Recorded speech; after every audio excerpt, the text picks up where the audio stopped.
Electric field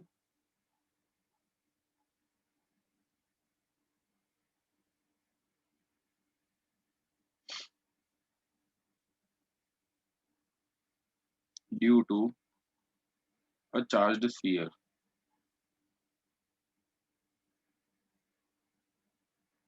charged sphere, यहाँ पे sphere solid sphere है, ठीक है।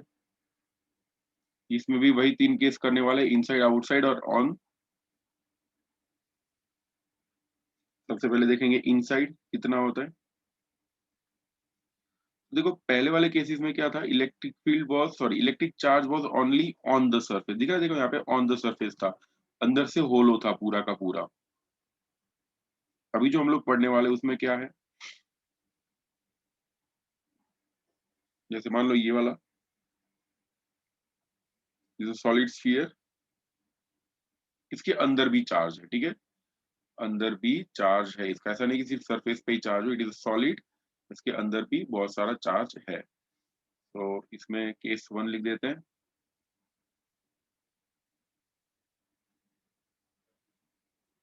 इनसाइड द सॉलिड स्फीयर, या फिर inside the sphere, inside the sphere यानी R is less than are.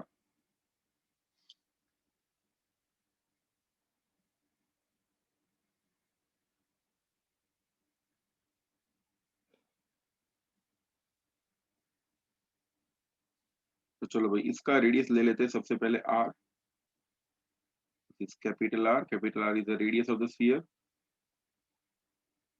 And we want to find out electric field at a distance small r from the centre, centre से small r distance दूर, जैसे ये वाले point पे electric field find करना है। तो क्या करना पड़ेगा, we have to make a Gaussian surface. तो चलो ये गॉसियन सरफेस बना दिया हम लोगों ने, ये जो ऑरेंज कलर का दिख रहा है वो है गॉसियन सरफेस।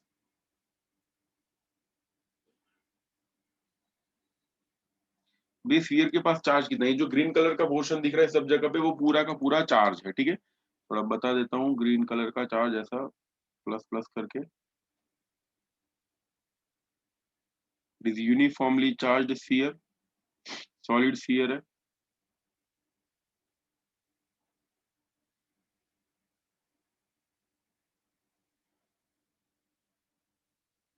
अंदर भी चार्ज है, बाहर भी चार्ज है, सब जगह पे चार्ज फैला हुआ है, यूनिफॉर्म चार्ज है। वे चार्ज कितना है तो उसका लिए कुछ लिखना पड़ेगा, charge on sphere, let rho is equal to volume charge density,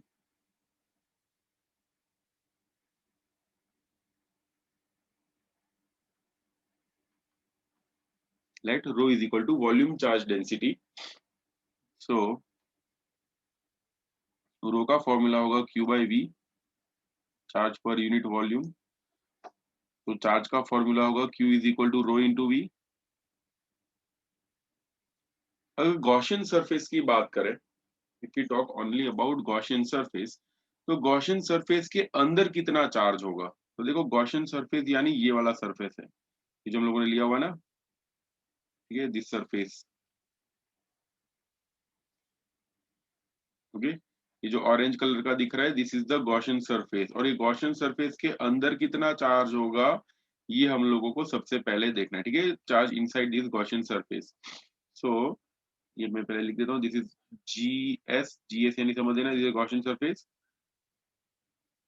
और गॉसियन सरफेस के अंदर कितना चार्ज होगा, तो great Q is equal to rho into V, volume कितना होता है स्फीयर का, it is 4/3 pi r cube, इसलिए मैं यहाँ पे लिखूंगा 4/3 pi small r cube, this is the charge enclosed inside the Gaussian surface. Okay, मैं इसको इक्वेशन नंबर 1 बोल देता हूँ, the charge enclosed in the Gaussian surface,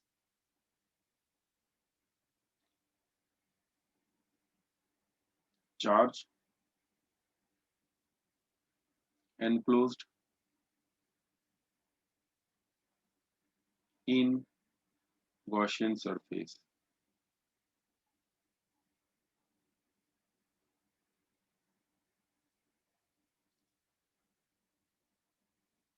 अब देखो गॉस लॉ लगा देते हैं।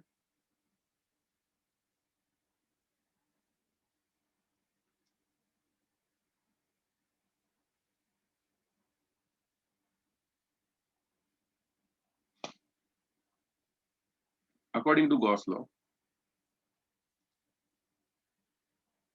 अकॉर्डिंग टू गॉस लॉ,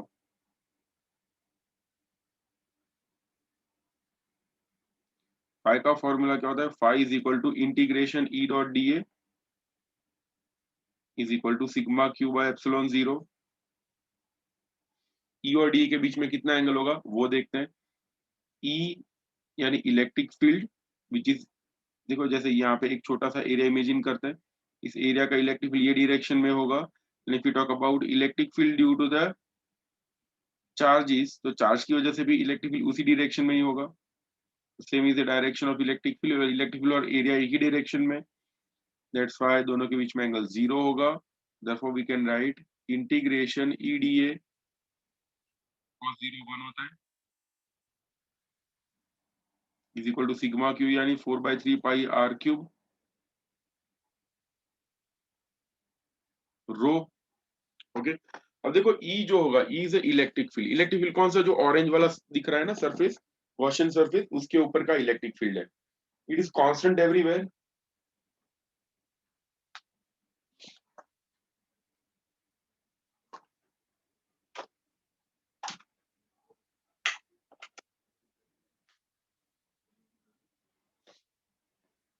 वो वाला इलेक्ट्रिक फील्ड ऑरेंज वाले पूरे सरफेस पे कांस्टेंट है।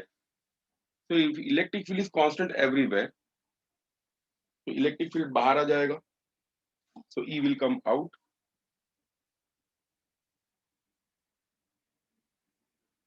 अपॉन एप्सिलॉन आएगा, अपॉन एप्सिलॉन जीरो।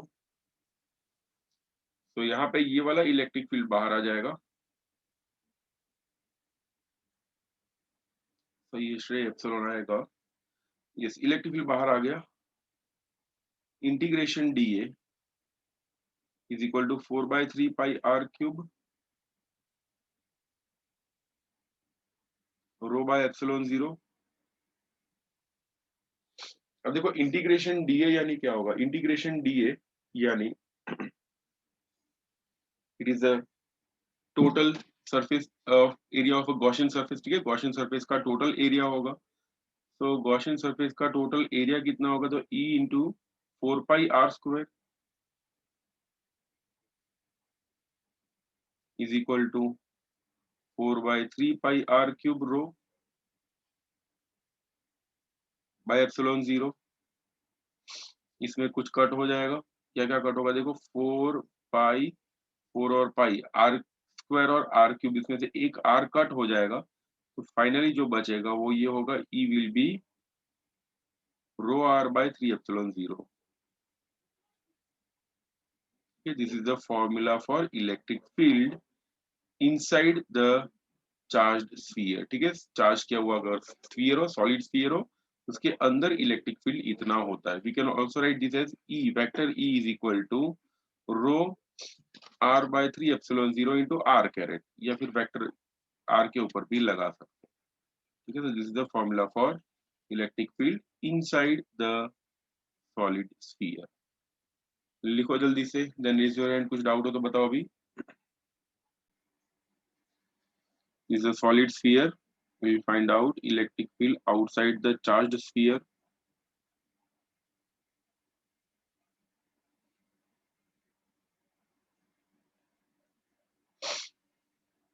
इसका रेडियस है capital R। You want to find out electric field at a distance small r from the center,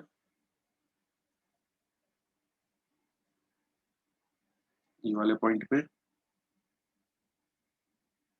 So you have to make a Gaussian surface.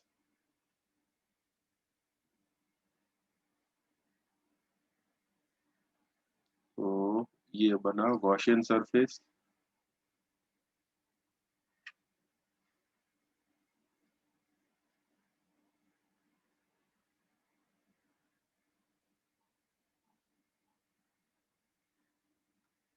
देखो Gaussian surface का area इतना है,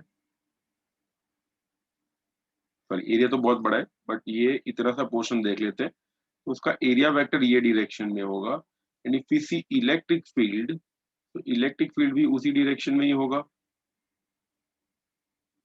ये electric field and area both are in the same direction. यहाँ से बना देता हूँ like this electric field, electric field and area are in same direction, angle बनेगा 0। ये टोटल जो चार्ज है उसका है Q मान लेते हैं, ठीक है, total charge of the solid sphere is suppose Q। Electric field का इक्वेशन क्या होगा according to Gauss law?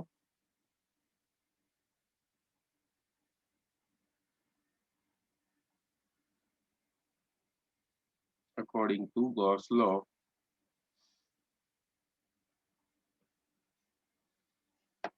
Electric field का इक्वेशन क्या होता है? E is equal to, sorry phi is equal to integration E dot dA is equal to sigma q by epsilon 0. Therefore, integration EDA cos 0. Cos 0 क्यों? Because electric field and area both are in same direction. So EDA cos 0 is equal to sigma q. तो total charge मैं q ही मान लेता हूँ divided by epsilon 0। Electric सब जगह पे same होगा इसलिए बाहर आ जाएगा। तो E इंटीग्रेशन DA cos 0 1 होता है, will be q by epsilon 0। हटा देते हैं। इंटीग्रेशन DA यानी गॉसियन सरफेस का एरिया। गॉसियन सरफेस कौन सा है? ये ब्लू वाला गॉसियन सरफेस है। गॉसियन सरफेस एरिया GS कुछ भी लिखो, एग्जाम में से नहीं लिखना, एग्जाम में पूरा लिखना है। तो यहाँ पे बन जाएगा E is equal to, sorry E integration D Gaussian surface का एरिया है 4 pi r square, 4 pi small r square है actually, is equal to q by epsilon 0। तो इलेक्ट्रिक फील्ड का इक्वेशन होगा E is equal to q by 4 pi epsilon 0 r square, और we can write E is equal to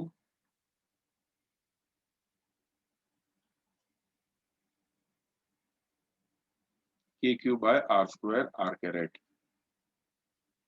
कैसे हुआ ये? Because 1/4 pi epsilon 0 यानी k होता है ना, 1/4 pi epsilon 0 is equal to k।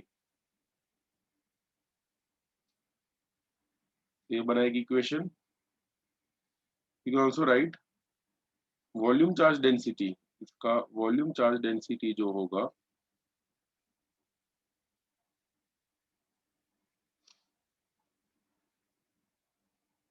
Eight volume charge density rho is equal to क्या होता है? इट इज चार्ज पर यूनिट वॉल्यूम। तो चार्ज होगा डेंसिटी इंटू वॉल्यूम। ये वॉल्यूम किसका वॉल्यूम होगा? This is the volume of sphere. Okay, कौन सा स्फीयर? जहां पे चार्ज है, और वो होगा कैपिटल R स्क्वायर में। therefore q will can write it is rho into 4/3 pi capital R cube. अगर ये वैल्यू इधर रख देते हैं चार्ज की जगह पे, तो क्या इक्वेशन मिलेगा? Will get therefore electric field E is equal to k by R square. अब मैं Q का वैल्यू लिख रहा हूँ, Q का वैल्यू है 4 pi rho by 3 into R cube. Okay, अब k का वैल्यू भी रख देते 1/4 पाई एप्सिलॉन 0। ठीक है, ये k का वैल्यू 1/4 पाई एप्सिलॉन 0 रख दे तो 4 पाई कट हो जाएगा, नीचे बचेगा सिर्फ एप्सिलॉन 0। तो इलेक्ट्रिक फील्ड ऐसा भी हो सकता है, electric field E will be rho by 3 epsilon 0 R cube by R square. This also is the equation of electric field. यहाँ पे R कैरेट भी लिखना पड़ेगा।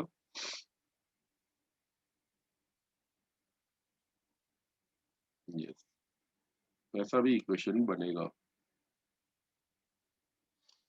तो लिख लो ये जल्दी से। This was electric field outside a charge sphere. लिखो, then raise your hand. Electric field on a charged sphere, on the surface of a charged sphere। Third वाला इलेक्ट्रिक फील्ड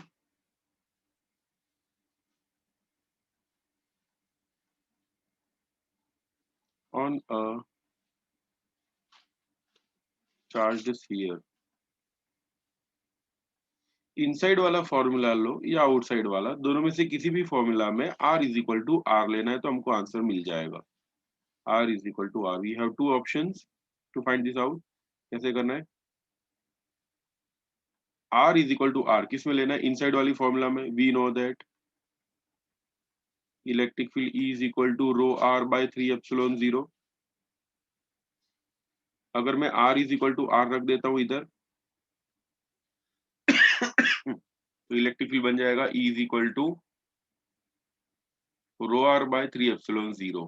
ठीक है, this is the formula for electric field on a charged sphere.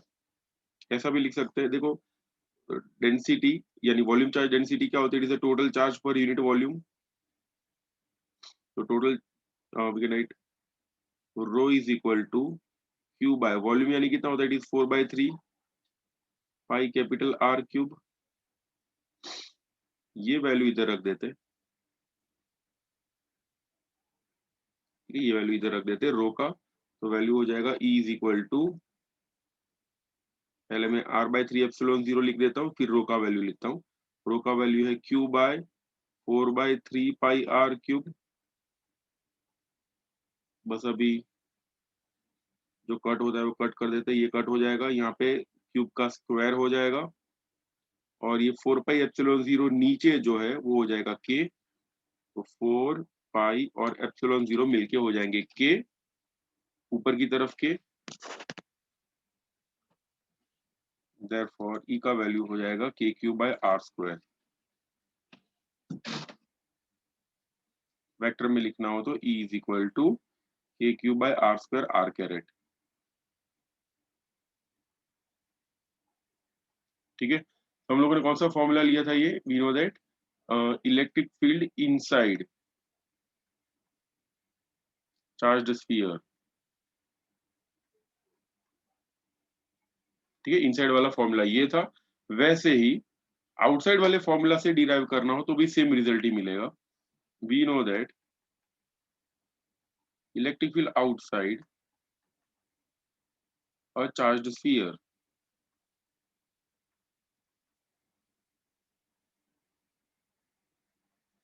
Outside में कितना होता है? E is equal to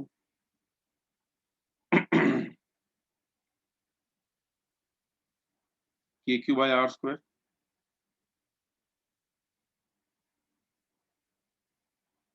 हमको क्या लेना है? इधर r is equal to R लेना है, तो फॉर E हो जाएगा K Q by capital R square. बात खत्म।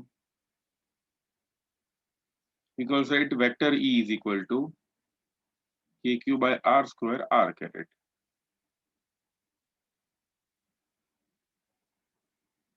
ठीक है, तो कोई भी एक मेथड से एग्जाम में लिख सकते हैं, अभी आप लोगों को दोनों मेथड लिखना है।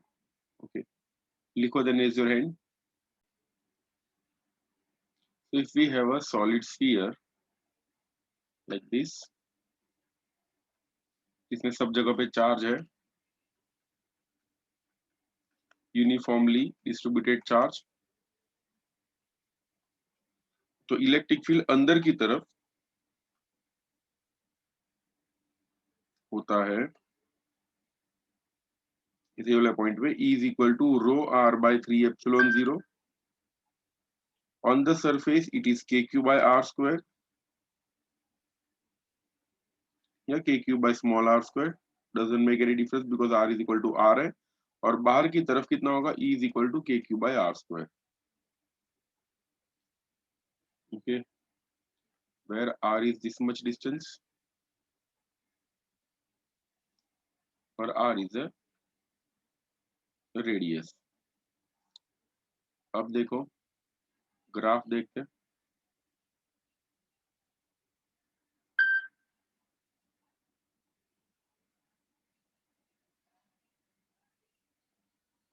Graph of E versus R।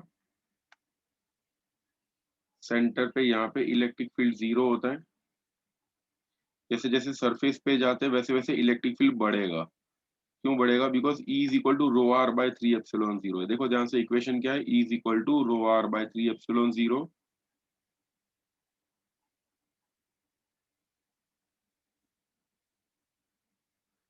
इससे ये पता चलता है E is proportional to R. दिख रहा है ना? देखो यहाँ से इस इक्वेशन से ये पता चलता है that E is proportional to R. लिख रहा हूँ यहाँ पे, E is proportional to are.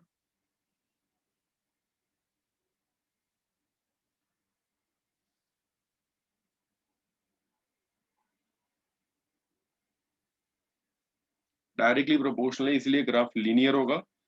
Surface पे आने के बाद जब बाहर जाएंगे तब E is inversely proportional to R square.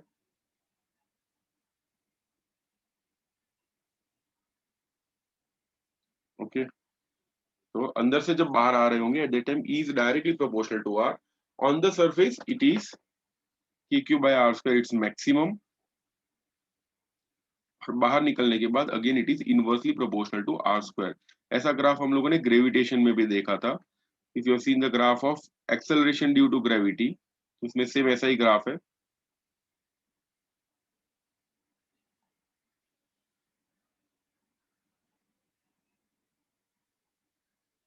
तो ये वाला पॉइंट का है R is equal to R, और ये वाले पॉइंट पे ई तो है, ई होता है के क्यू बाय आर स्क्वायर।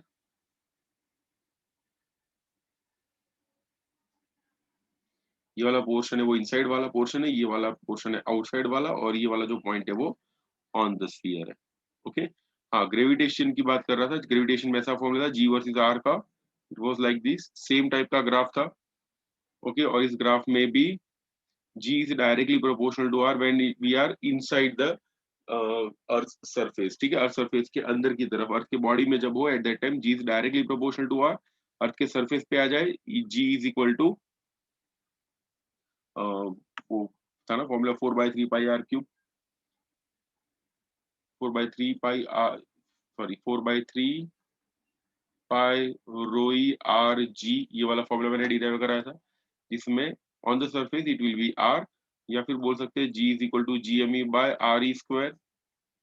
और सरफेस से बाहर जाने के बाद इट इज, ये आर जो होता है it becomes greater than R E, तो inversely proportional to R square हो जाता था। ठीक है, तो सेम टाइप का ग्राफ उसमें भी था ग्रेविटेशन में। तो जल्दी से ये लिखो, देन रेज योर हैंड।